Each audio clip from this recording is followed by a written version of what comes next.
Hello and welcome to News Central TV. My name is Mazima Peel. Now the top stories this hour. The Shekiri community protest proposed ward delineation report released by the Independent National Electoral Commission in Delta State. And Labour Party threatens to mobilize members against Nigeria Labour Congress over planned invasion. Also coming up, Tunisia's rally against President Said demand release of jailed political leaders. Details coming up shortly. Welcome again. Now let's begin in Delta State, where some members of the Shekiri ethnic group in Delta State, South Nigeria, earlier today staged a peaceful protest over the recent INEC delineation of political wards in Warri Federal Constituency. The protest took place at the Shell Flow Station, Ogidigbe, Warri Southwest LGA of Delta State.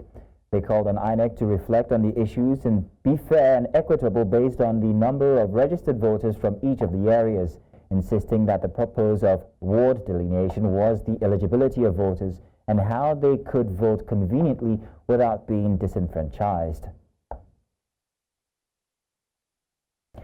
The leadership of the Labour Party on Wednesday described the threat by the Nigeria Labour Congress to invade its offices nationwide as a subtle blackmail to make the Julius Abure-led leadership look like a villain before the Independent National Electoral Commission and security agencies in the country. The party also said that it will seek the protection of the security agencies and mobilize members across the nation to resist the invasion of its offices nationwide. The National Publicity Secretary of LP, Obiora Ifo, disclosed it in a statement issued in Abuja. Ifo was reacting to Tuesday's directive by the NLC President Joe Ajaero, asking union leaders to begin the process of mobilizing their members in readiness to invade and take over the 36 offices and national secretariats of the Labour Party. To River State now, where the sole administrator Ibok Ete Abbas has made significant moves to strengthen governance in the state, announcing the appointment of administrators for all 23 local government areas. In addition, Abbas has appointed Michael Ode as the new chairman of the River State Independent Electoral Commission. The administrator also approved the reconstitution of several boards of agencies, commissions, and parastatals that had previously been suspended. These decisions are aimed at enhancing the state's administrative functions and ensuring more effective governance as Abbas continues to lead River State. In the meantime, a total of 11 governors from the People's Democratic Party have approached the Supreme Court, challenging President Bola Tinubu's powers to suspend a democratically elected structure of a state. The governors are asking the Supreme Court to determine whether the president has the constitutional authority to suspend a democratically elected state structure. They are also questioning whether the manner in which President Tinubu declared the state of emergency in River State violates the 1999 Constitution. The plaintiffs in the case include the governors of Adamawa, Enugu, Osun, Oyo, Bauchi, Akwa Ibom, Plateau State, Delta, Taraba, Zamfara, and Bayelsa states.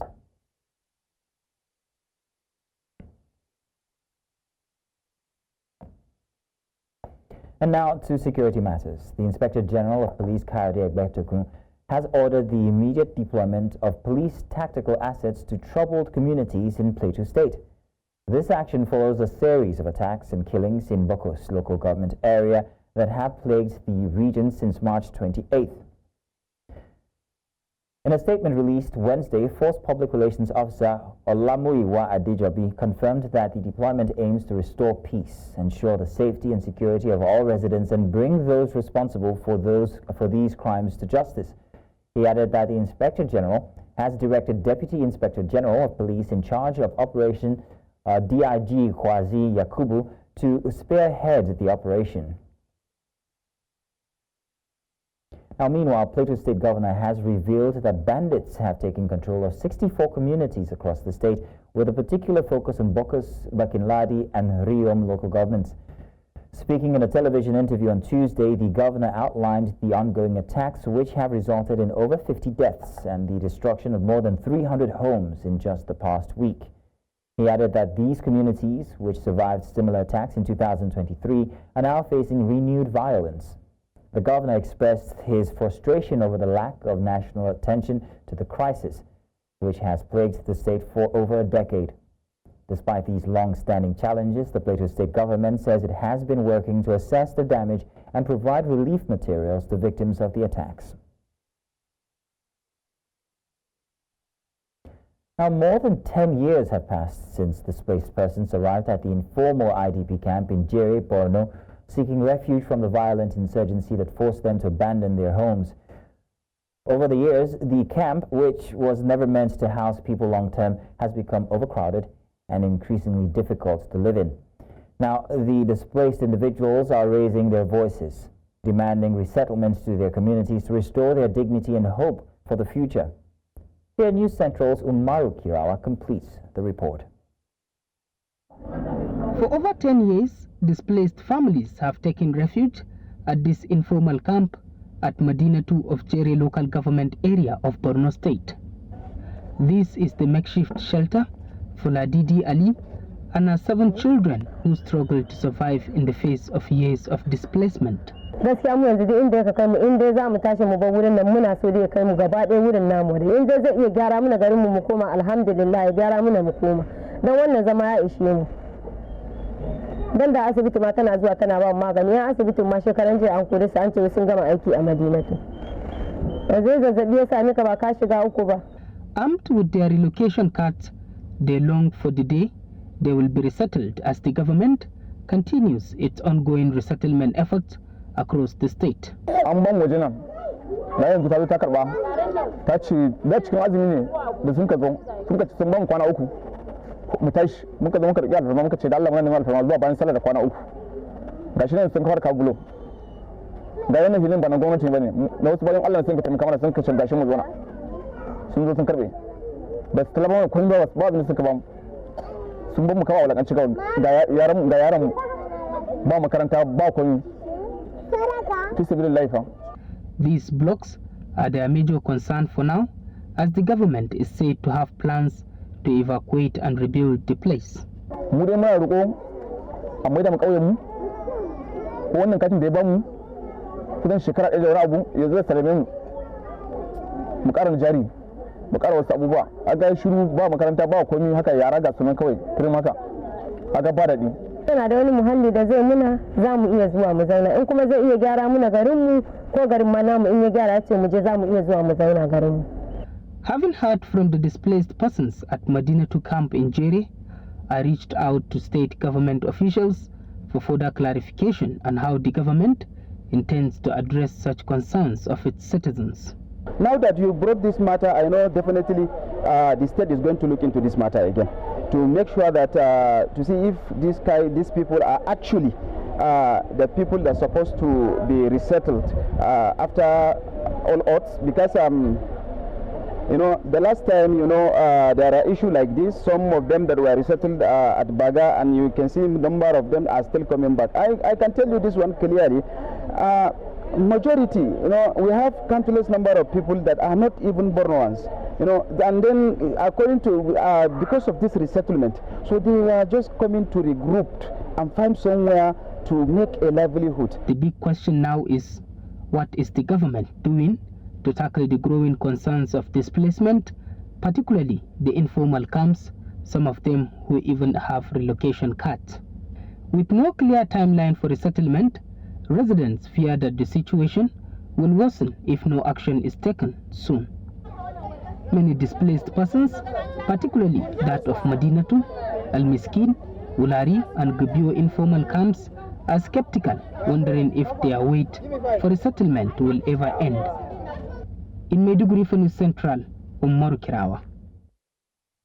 Now joining us for some more on the plight of the international display intention.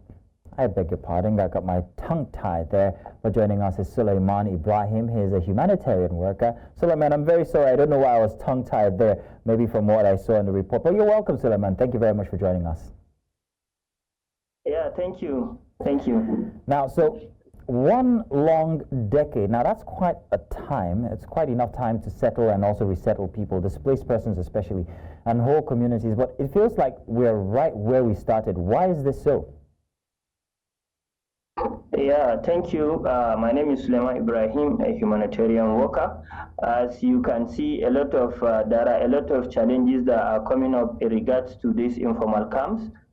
Major issue here, there are those who wanted to resettle themselves back, while some doesn't even want to go because they don't know their fate, because there are a lot of issues of housing, land and properties, whereby when you go back, what is your fate, what is your stand over there, and what government trying to see how they can meet up your needs over there. In respect to what is happening, there are those who they have regrouped themselves and they also have started getting some work. They have started earning a living here in the community.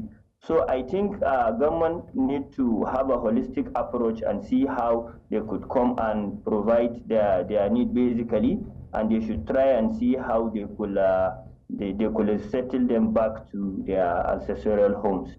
So Ibrahim, as we speak now, the governor of Borno State is saying that the government is losing ground to terrorism once again. Does this make things even worse, do you think? Please, can you come again? I can't hear you. I said as we speak now, the governor of Borno State is saying that the government is actually losing ground to these terrorists. So I'm asking whether this makes things worse for the IDPs. I can't hear you actually. I can't hear you. I'm going to repeat myself once again. The governor says that things are getting worse, that they're losing grounds to terrorism. And I'm asking how this affects the internally displaced people. Yeah, it will, because as for now, people don't know their fate. And with regard to this couple of days, there are a lot of attacks that have been coming. So actually, all hands must be on deck. Both the government and the humanitarian actors and the security experts need to come together and find a ground. And then I think from my end, they should exercise patience for a meanwhile. Because as for now, you can't see it because there are a lot of attacks that have been coming these few of days. So which I think it's not healthy for people to go back to their ancestral homes. Well, Ibrahim, I want to say thank you very much for joining us. We'll perhaps check back with you for more detail. Thank you. Thank you.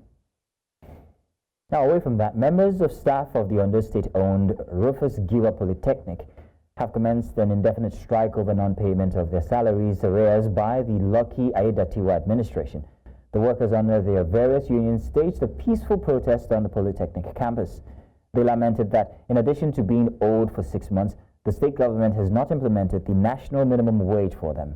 Union Chairman Julius Olubenga Aro appealed to Governor Aiyedatiwa to authorize the immediate payment of the workers' outstanding salaries. He also demanded the commencement of the payment of the new national minimum wage for the workers. And following the reactions that have trailed construction of the Lagos-Calabar Coastal Highway, Nigerian investors in the diaspora had alleged that the Ministry of Works under David Umahi diverted the Lagos-Calabar Coastal Road under construction in the Okun-Aja area, which led to the destruction of properties worth millions of naira. The minister, however, says no investment was destroyed. Here, News Central's Israel Evroba now completes the story. In an escalation of the controversy surrounding the Lagos-Calabar Coastal Highway project, a U.S.-based investor, Stella Okengu, is demanding transparency from the Federal Ministry of Works. This follows recent comments by the Minister of Works, Engineer David Umahi, in Lagos, which have sparked accusations and counter-accusations. We have all our documentation. We have the coastal road right-of-way clearance. We have our governor's consent. We have everything. She said, from what I read in social media, that she has invested $250 million US. You can see a background. The only reasonable thing you are seeing is our son that we are passing. We are passing, but by overriding public interest, we are acquiring land, left and right, for, the development of the country and for return on investment on this. The friction between the Federal Ministry of Works and the U.S.-based investor has taken a legal and public turn. Some of the U.S.-based investors bear their minds on the development. I want to come, I want to bring investors there too. Yes. But the problem is, you make me hesitate. because now I got trepidation, because if you hurt the woman, what would you do to me?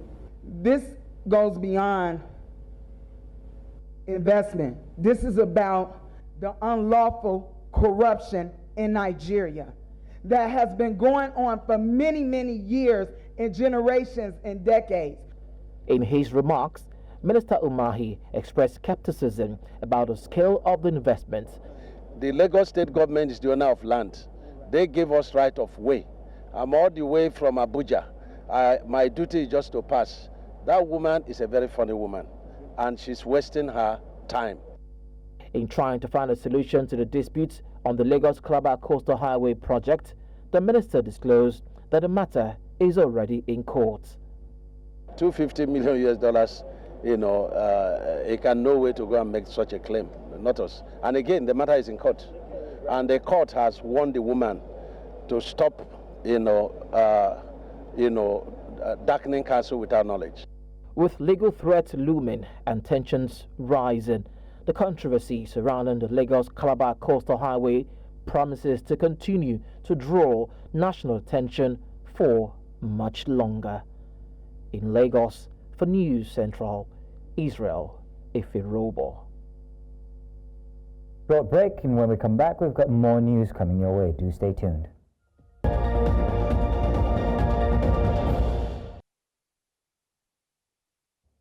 You're welcome back. Human rights activist and politician Omoyele Sowore has led a protest to the Nigerian Police Force headquarters in Abuja, demanding the removal of Inspector General of Police Kayode Egbetokun over what he described as an illegal extension of tenure. The protesters, under the banner of the Take It Back movement, accused the IGP of remaining in office after reaching the retirement threshold of 60 years or 35 years of service in September 2024. They also referred a statement by the Attorney General of the Federation which affirmed the IGP's tenure had expired and described President Bola Tinubu's continued support for his stay as unconstitutional.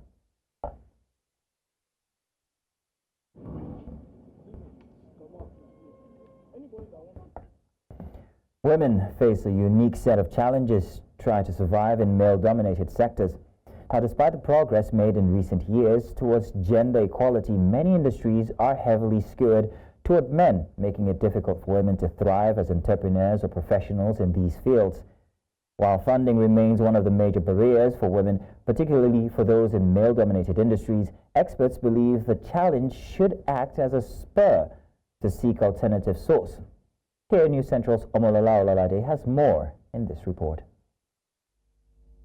For decades, certain professions such as engineering, construction, mining, filmmaking, law enforcement and politics have been considered male-dominated. In recent years, women across the globe have been challenging these norms, breaking barriers and redefining success in these industries. While some male-dominated professions may have recorded a tremendous increase in the number of women making giant strides, some remain relatively low as a result of challenges faced, particularly with funding. Funding is always a big issue. It's always harder for women to get funding in general as compared to men. So I think oftentimes we have to prove ourselves a little bit more to show that we're up to the challenge and up to the task.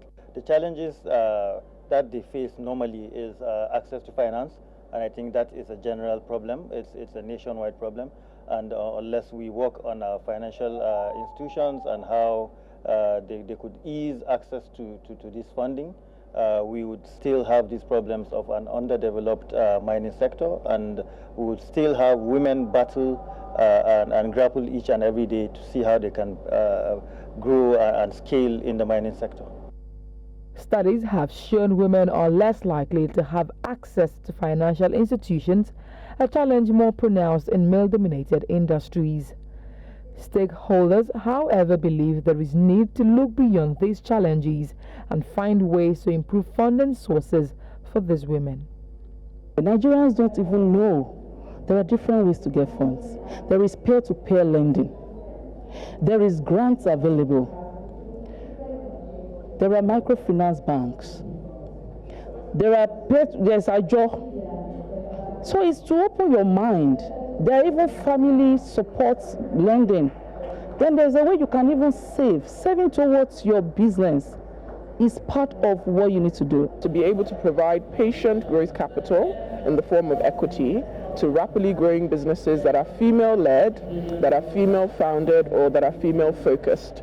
So we are very, very much intentionally trying to close the gender funding gap through the investments that we do every day.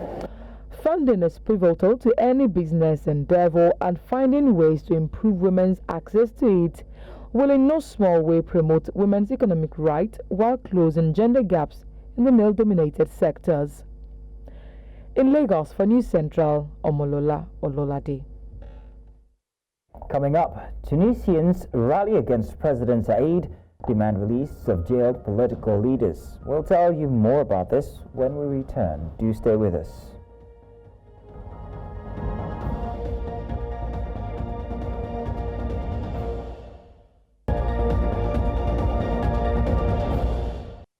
Welcome back.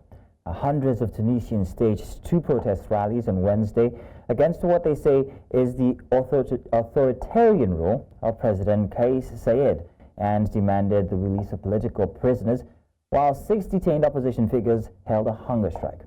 The rallies highlight the opposition's growing concerns about what it sees as Said's muzzling of dissent and efforts to establish one-man rule, accusations he denies.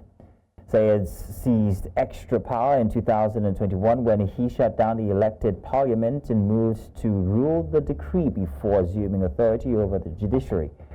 The opposition described his move as a coup.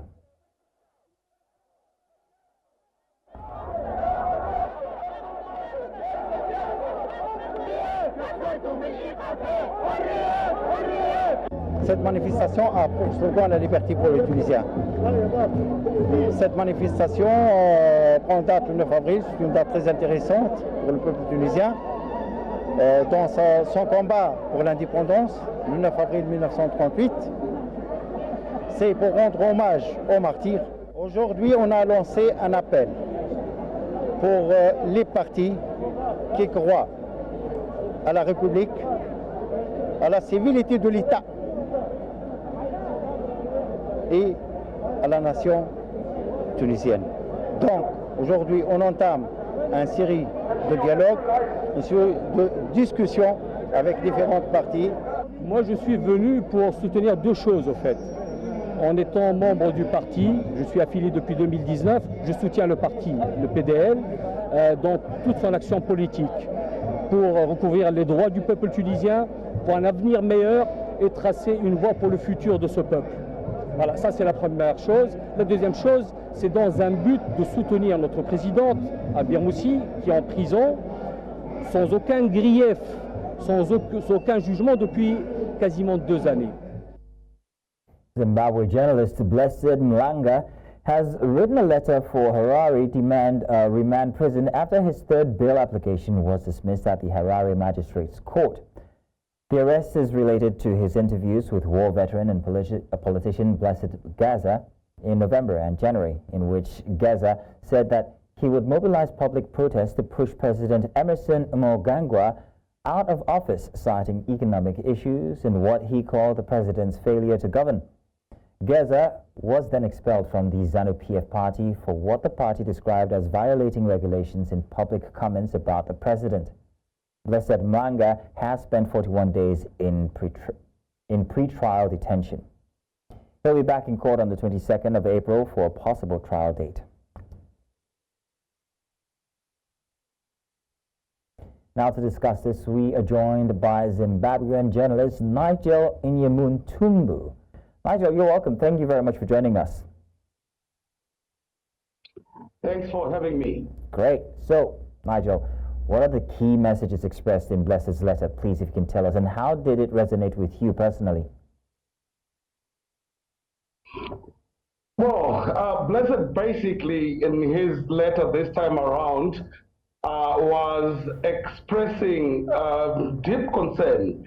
Firstly, that he is not feeling too well. He had a bout of flu, a cold while he's in prison. And he was speaking of the deplorable condition that he is being accustomed to within the D section of our prisons, which basically houses the worst of criminals. He obviously now feeling the pinch of prison, having been a lot stronger when I went to visit him and when we have been interacting during his court sessions.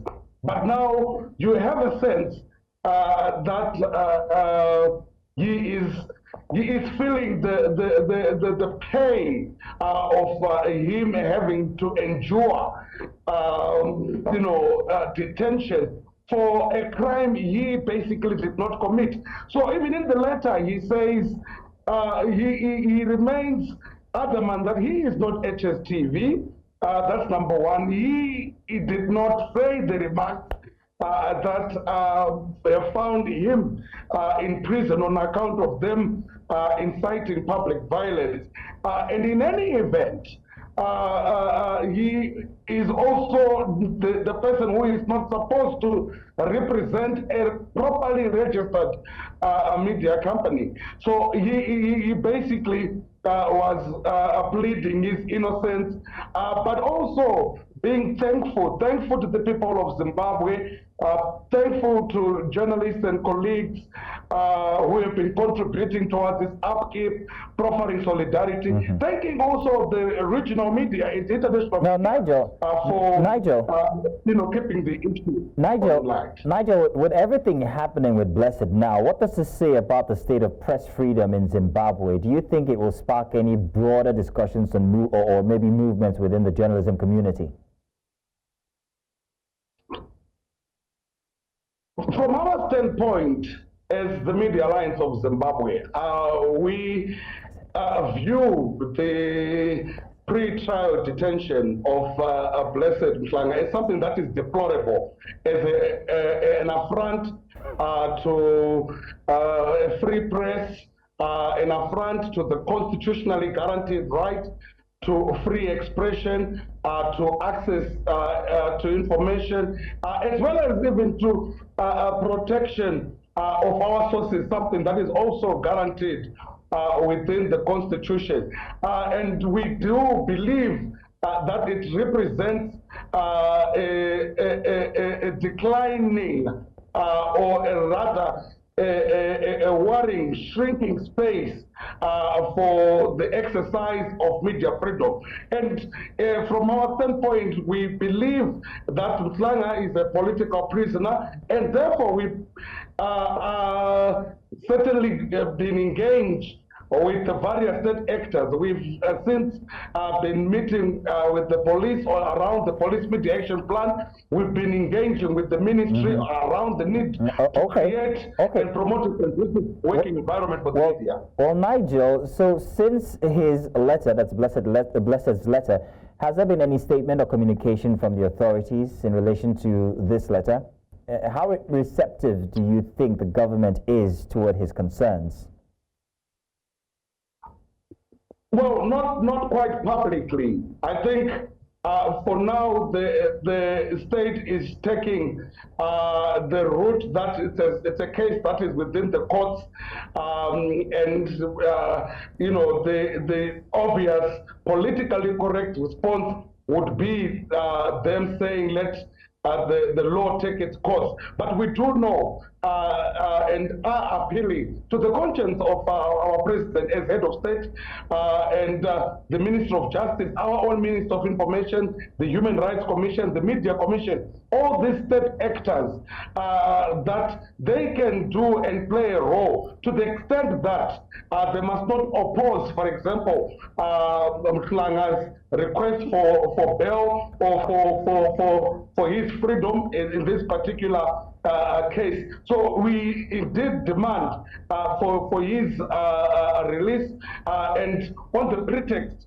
of our engagements with government, which have been ongoing for quite some time now. Okay. Nigel, thank you very much for joining us this evening to give us clarity on the state of things with Blessed. Thank you. Thank you. It's been a pleasure. Here too. Now, South Africa is hosting the 17th biennial conference of the International Association of Women Judges from the 9th to 12th of April 2025 in Cape Town. The conference is held under the theme Resilience, Women in Leadership to End Gender-Based Violence and Femicide, and will bring together approximately 900 judges, magistrates, legal professionals, and policymakers from across the world to address the global scourge of gender-based violence and femicide through judicial leadership and activism. Together in this esteemed forum, we are acutely aware of the profound challenges that women face, challenges that are not merely personal, but deeply systemic. Gender-based violence and femicide is not just a statistics. It is a reality that affects millions of women worldwide, undermining their dignity, health, and potential. It is an affront to our shared values and our collective progress as a society. We have seen how resilient women have become in the face of adversity. Resilience is an intrinsic quality that many of us carry within us. It is the capacity to recover quickly from difficulties. That's why I say we are the greatest multitaskers. To adapt in the face of adversity and to emerge stronger. Today we have harnessed this resilience, not just as individuals, but as a collective force to change, for the change and for the greatest multifunctional person. Women in leadership positions play a crucial role in the fight against gender-based violence and femicide. Leadership is not solely about authority, but influence, advocacy, and the ability to inspire change. When women lead, they bring unique perspectives and experiences that challenge the status quo. We must strive for gender parity within our institutions, ensuring that women occupy decision-making spaces where policies are created and implemented. Our voices matter, and when amplified in leadership role, they can reshape the narratives surrounding gender-based violence.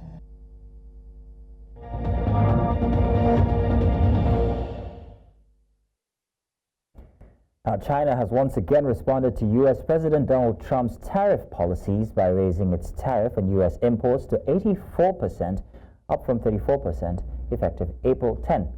This decision follows the recent U.S. tariff increase, which has pushed levies on Chinese goods over 100% since April 9. The escalating tariffs threaten to stall trade between two of the world's largest economies, with the U.S. exporting $143.5 billion to China while importing $438.9 billion in 2024. The Trump administration introduced a new tariff policy last week, warning against retaliation, though China has adopted a hardline approach. In the meantime, against the backdrop of the U.S. recent tariff hike, Spanish Prime Minister Pedro Sánchez has said that trade wars harm everyone. Prime Minister Sánchez reaffirmed Spain's commitment to a rules-based international order, free trade, and economic freedom. Sánchez was speaking during an official visit to Vietnam. He met with Vietnamese Prime Minister Pham Minh Chinh in Hanoi, marking the first visit to a Spanish head of government to Vietnam.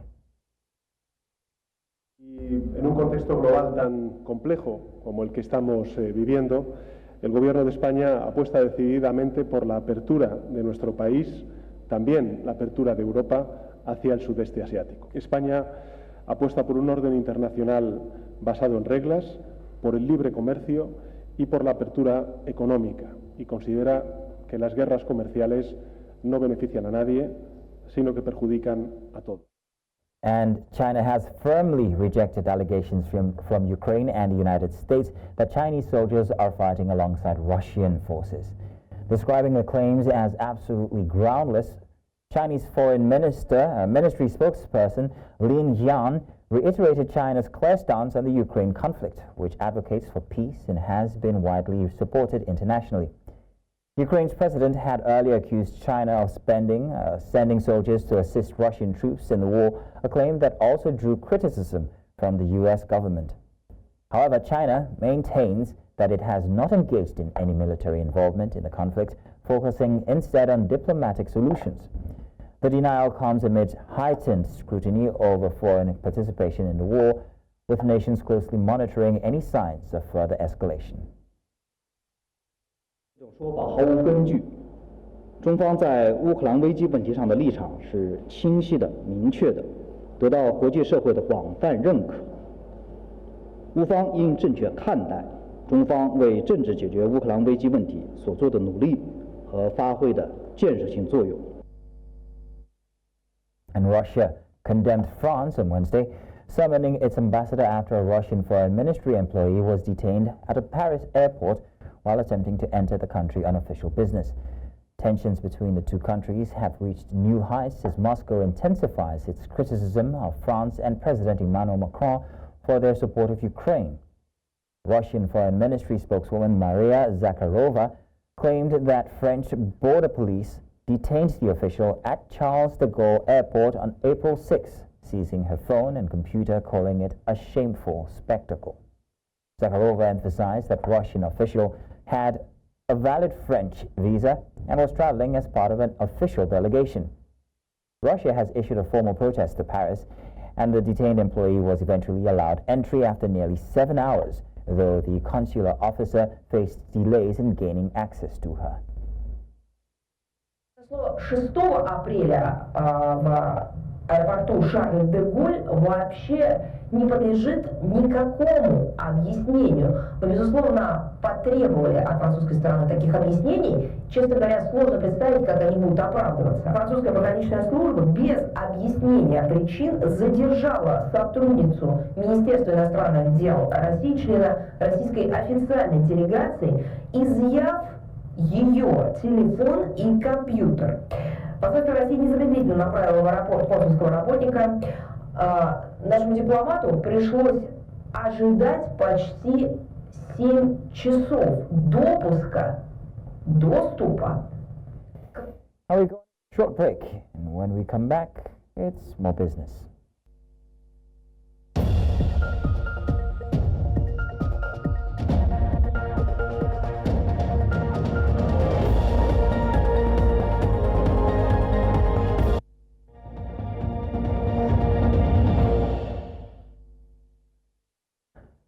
Welcome back. Now, the Crude Oil Refinery Owners Association of Nigeria has indicated that the price of premium motor spirit could potentially drop below 400 naira per litre due to the recent decline in crude oil prices. Koran argues that petrol could be priced as low as 350 naira per litre if crude prices fall to $50 per barrel. Although they caution that prices may still rise despite the decrease in crude posts. Now, Jide Pratt, COO Iona and Country Manager Trade Grid, shared his insights on urgent and effective solutions to tackle the challenges in Nigeria's oil sector. The government and the federal government of Nigeria need to decide, how do we fight fiscal and monetary policy issues? You can't have policy inconsistencies in this regard. So if the effort is going to be stable, if the effort is going to be something you can plan with, then things like taking the naira for crude oil off the table is an own goal. I think those are two clear things that we really need to do. Regulation is the third and final part. Regulate the industry for the growth of the Nigerian economy, not for the growth of a party or what you call it, an individual. Look at it, tick the boxes on those three things. We'll come back here and celebrate. Nigeria is set to reclaim its position among the world's leading cocoa producers, with plans to surpass Ghana within the next 3 years. This ambition is backed by a substantial $40.5 million investment deal with international partners, focusing on the development of premium cocoa products to enhance production capabilities.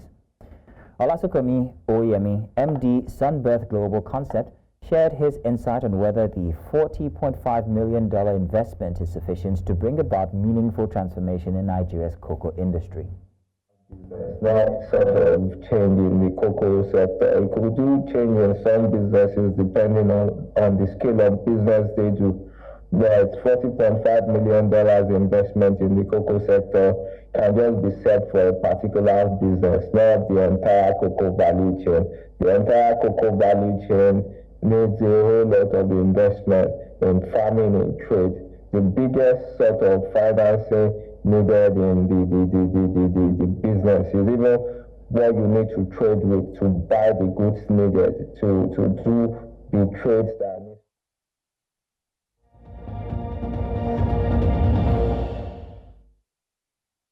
Now sports. FC Robo stunned Rivers Angels with a resounding 3-0 win at the Mobolaji Johnson Arena, snapping the visitors' 10-match unbeaten run in the Nigerian Women's Football League. The Lagos-based side struck just 2 minutes after kickoff, capitalizing on a goalkeeping error by Andeline Mbechi that allowed Kemi Adebuyi to open the scoring. Despite consistent pressure, Robo led only 1-0 at halftime. Rivers Angels pushed for an equalizer, but a crucial save from Moridia Olushesi denied Titilayo Oweda. Moments later, Mariam Yahaya doubled the lead, and with 4 minutes remaining, Okweyemi Ajekaye sealed the win. The result throws the NWFL Super 6 race wide open, with Bayelsa Queens and Edo Queens now the only unbeaten teams left.